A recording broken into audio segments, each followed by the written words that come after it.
वंदे मातरम की पहली पंक्ति है, सुजलाम सुफलाम मलयज शीतलाम सस्य श्यामलाम मातरम।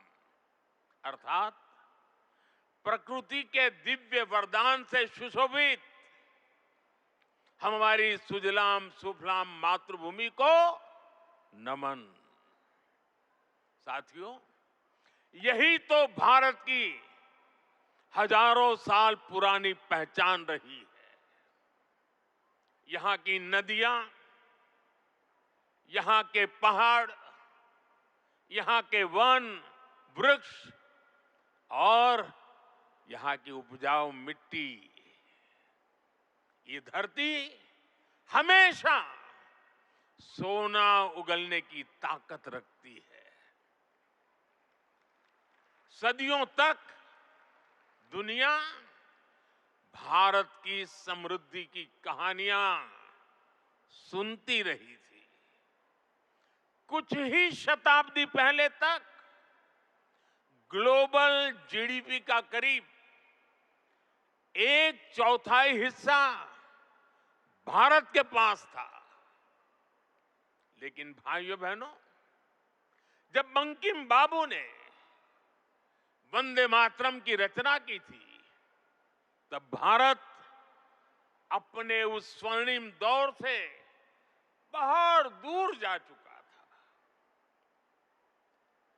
विदेशी आक्रमणकारियों ने उनके हमले, लूटपाट, अंग्रेजों की शोषणकारी नीतियां, उस समय हमारा देश गरीबी और भूखमरी के चंगुल में करा रहा था।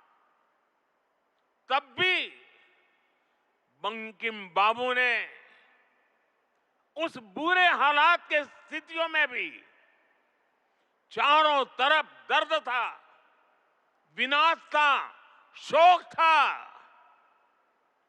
सब कुछ डूबता हुआ नजर आ रहा था।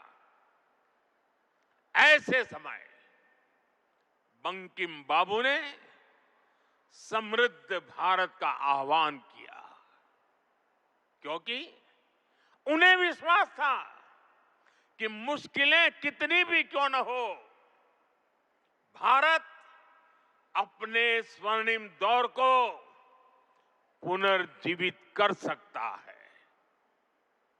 और इसलिए उन्होंने आह्वान किया, वंदे मातरम।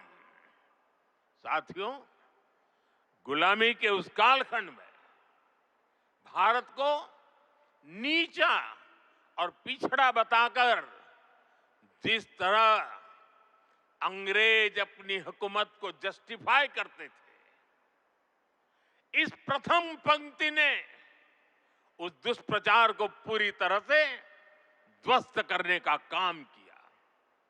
इसलिए वंदे मातरम केवल आजादी का गान ही नहीं बना, बल्कि आजाद भारत कैसा होगा, वंदे मातरम ने वो सुजलाम सुफलाम सपना भी करोड़ों देशवासियों के सामने प्रस्तुत किया। साथियों, आज ये दिन हमें वंदे मातरम की असाधारण यात्रा और उसके प्रभाव को जानने का अवसर भी देता है। जब सन 1875 में बंकिम बाबू ने बंग दर्शन में वंदे मातरम प्रकाशित किया था, तो कुछ लोगों को लगता था कि ये तो केवल एक गीत है। लेकिन देखते ही देखते वंदे मातरम भारत के स्वतंत्रता संग्राम का कोटि कोटि जनों का स्वर बन गया। एक ऐसा स्वर जो हर क्रांतिकारी की जबान पर था, एक ऐसा स्वर जो हर भारतीय की भावनाओं को व्यक्त कर रहा था। आप देखिए, आजादी की लड़ाई का शायद ही ऐसा कोई अध्याय होगा जिससे वंदे मातरम किसी न किसी रूप से जुड़ा नहीं था। 1896 में गुरुदेव रवींद्रनाथ ठाकुर ने कोलकाता अधिवेशन में वंदे मातरम गाया। 1905 में बंगाल का विभाजन हुआ। ये देश को बांटने का अंग्रेजों का एक खतरनाक एक्सपेरिमेंट था, लेकिन वंदे मातरम उन मंसूबों के आगे चट्टान बनकर के खड़ा हो गया।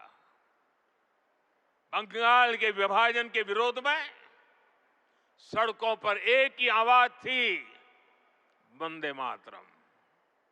साथियों, बरिसाल अधिवेशन में जब आंदोलनकारियों पर गोलियां चली, तब भी उनके होठों पर वही मंत्र था, वही शब्द थे, वंदे मातरम। भारत के बाहर रहकर आजादी के लिए काम कर रहे वीर सावरकर जैसे स्वतंत्र सेनानी, वो जब आपस में मिलते थे तो उनका अभिवादन वंदे मातरम से ही होता था। कितने ही क्रांतिकारियों ने फांसी के तख्त पर खड़े होकर भी वंदे मातरम बोला था। ऐसी कितनी ही घटनाएं, इतिहास की कितनी ही तारीखें, इतना बड़ा देश, अलग अलग प्रांत और इलाके, अलग अलग भाषा बोलने वाले लोग, उनका आंदोलन, लेकिन जो नारा, जो संकल्प, जो गीत हर जबान पर था, जो गीत हर स्वर में था, वो था वंदे मातरम।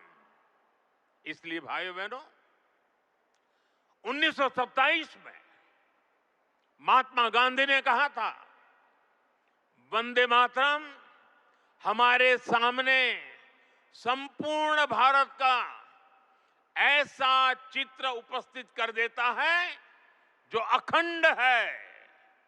श्री अरविंदो ने वंदे मातरम को एक गीत से भी आगे उसे एक मंत्र कहा था।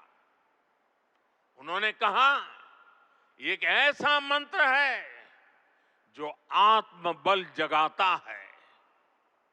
भिकाजी कामा ने भारत का जो ध्वज तैयार करवाया था, उसमें बीच में भी लिखा था वंदे मातरम।